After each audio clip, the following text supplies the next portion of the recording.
बिस्मिल्लाहिर्रहमानिर्रहीम। आज का हमारा टॉपिक है फ्रैक्शन। फ्रैक्शन किसे कहते हैं, फ्रैक्शन है क्या चीज़। इसको दो पार्ट में पढ़ेंगे। पहले पार्ट में इसकी तारीफ़, ये है क्या चीज़, और ये किस चीज़ के लिए हम इस्तेमाल करते हैं, इसकी कौन कौन सी अक़साम है, और दो फ्रैक्शन का हम कंपेरिज़न यानी कौन सा छोटा है कौन सा बड़ा है किस तरह हम ज़ाहिर करेंगे। तो चलो वीडियो को स्टार्ट करते हैं। फ्रैक्शन, इसको उर्दू में कसर भी कहते हैं और जुज़ भी कहते हैं। फ्रैक्शन है क्या चीज़, किसी भी चीज़ को हिस्सों में बांटना, किसी भी चीज़ को हिस्सों में ज़ाहिर करने को फ्रैक्शन कहते हैं। मिसाल के तौर पर आप देखिए 1/2 जो है वो एक चीज़ है जो दो हिस्सों पर मुश्तमिल है। ये दो जो है ये दो चीज़ों पर मुश्तमिल है।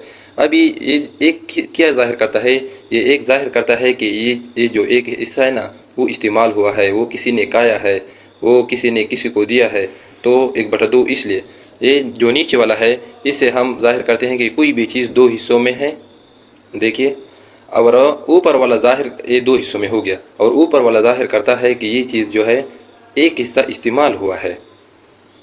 ठीक है, तो फ्रैक्शन किसी भी चीज़ को हिस्सों में जाहिर करने को हम फ्रैक्शन कहते हैं। बस अभी ऊपर वाले हिस्से को जो हम इस्तेमाल करते हैं उससे नामिनेटर कहते हैं, तो नीचे वाले हिस्से को डिनोमिनेटर कहते हैं। यानी जो ऊपर वाला हिस्सा होता है उसे हम नामिनेटर, और जो नीचे वाला हिस्सा होता है जो कुल होता है उसे हम डिनोमिनेटर कहते हैं।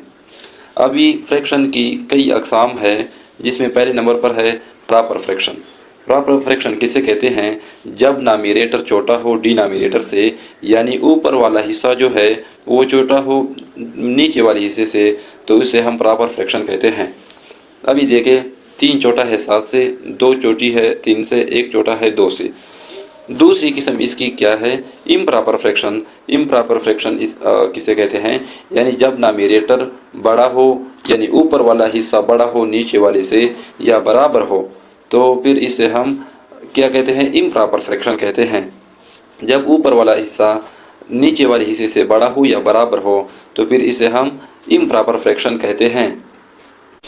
तीसरा किस्म इसका क्या है, मिक्स फ्रैक्शन। मिक्स फ्रैक्शन किसे कहते हैं, मिक्स फ्रैक्शन बराबर है ओल नंबर विथ फ्रैक्शन। एक पूरा हिस्सा होता है और एक किसी चीज़ को हम हिस्सों में बांटते हैं, जैसे 1 पूरा है, 2 पूरे हैं, 5 पूरा है, और फिर इसके साथ फ्रैक्शन लगाए हैं, तो इसे हम मिक्स फ्रैक्शन कहते हैं। अभी इस मिक्स फ्रैक्शन को जब भी हम हल करते हैं तो इससे हमेशा हमेशा के तौर पर इम्प्रॉपर फ्रैक्शन आएगा। मिसाल के तौर पर इसको हल करते हैं तो फिर 5 और 2 को ज़रब देंगे और इसके साथ 1 को जमा करेंगे। 5 दूने 10 जमा 1 11/2।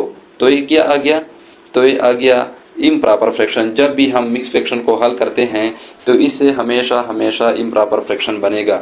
इसके बाद आता है यूनिट फ्रैक्शन। जहाँ भी ऊपर वाला हिस्सा यानी नामिनेटर 1 हो तो इसे हम यूनिट फ्रैक्शन कहते हैं। अब देखें, ऊपर सारे के सारों में देखें 1 लिखा है, नीचे जो भी हो, लेकिन जब भी नामिनेटर 1 हो तो इसे हम यूनिट फ्रैक्शन कहते हैं। तो फ्रैक्शन की 2 और अक़साम है। एक होता है लाइक फ्रैक्शन। लाइक फ्रैक्शन किसे कहते हैं, लाइक फ्रैक्शन जो है इसका डिनोमिनेटर एक जैसा होना चाहिए। जैसा हमने यूनिट फ्रैक्शन में कहा कि इसका नामिनेटर एक जैसा होना चाहिए, इस तरह लाइक फ्रैक्शन में भी डिनोमिनेटर एक जैसा होना चाहिए, ऊपर जो भी हो, लेकिन डिनोमिनेटर एक जैसा होना चाहिए। दूसरे नंबर पर आता है अनलाइक फ्रैक्शन।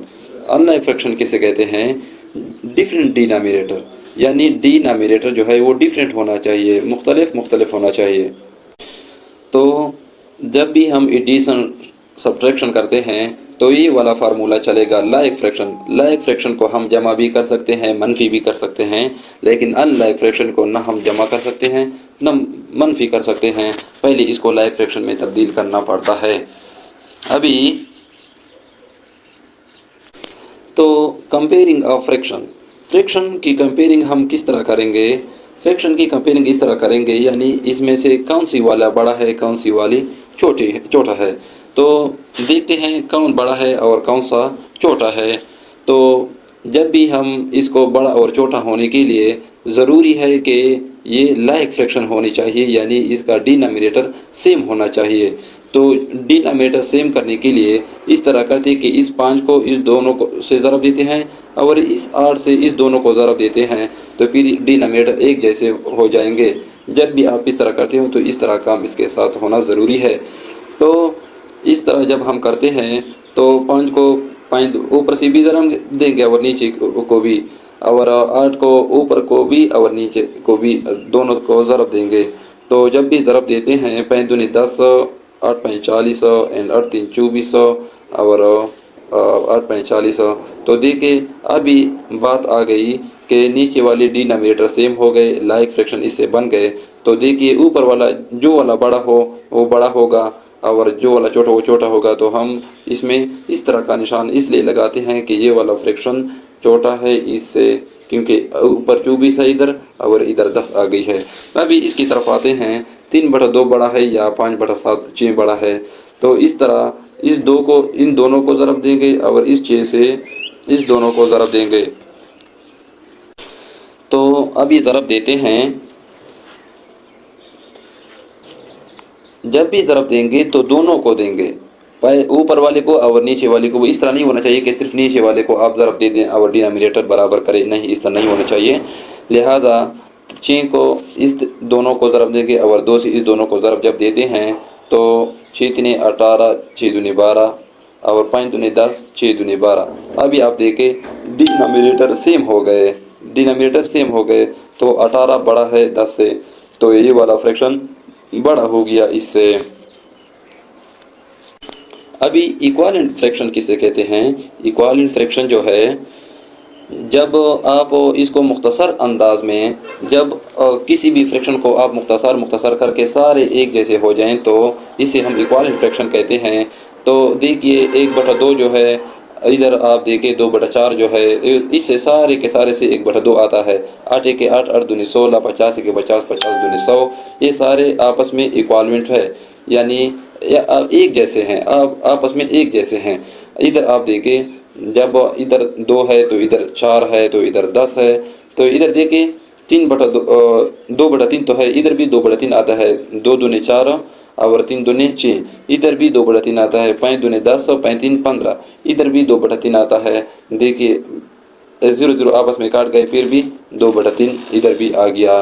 लिहाजा इक्वालेंट फ्रैक्शन हम इसे कहते हैं कि इसको मुख्तसर किया बड़ा के एक जैसे होना चाहिए, तो फिर इसे हम इक्वालेंट फ्रैक्शन कहते हैं। इसका जवाब 1 होना चाहिए। इस सारों के सारों का जवाब जो है, इसका जवाब 2/3 आता है और इस सारों के सारों का जवाब जो है वो 1/2 आता है। इस सारों के सारों का जवाब जो है 5/10 और इसका जवाब जो है 4/2 आता है। लिहाजा इक्वालेंट फ्रैक्शन इससे कहते हैं। तो अगली वीडियो में हमारा सबक होगा फ्रैक्शन को एडिशन, सब्ट्रैक्शन, मल्टीप्लिकेशन और मिसाल डिवीज़न किस तरह कर सकते हैं हम। और दूसरी बात, इस पर जो भी पर्चों में सवालात आते हैं, वर्ड प्रॉब्लम जो सवालात आते हैं, उसको पार्ट 2 में हल करेंगे। हमारे साथ रहिए। तो आपसे एक ज़रूरी रिक्वेस्ट है कि चैनल को सब्सक्राइब करें और साथ साथ बेल का बटन भी दबाएं ताकि आने वाला नोटिफिकेशन आपको जल्द अज जल्द पहुँच सके। अल्लाह हाफिज़।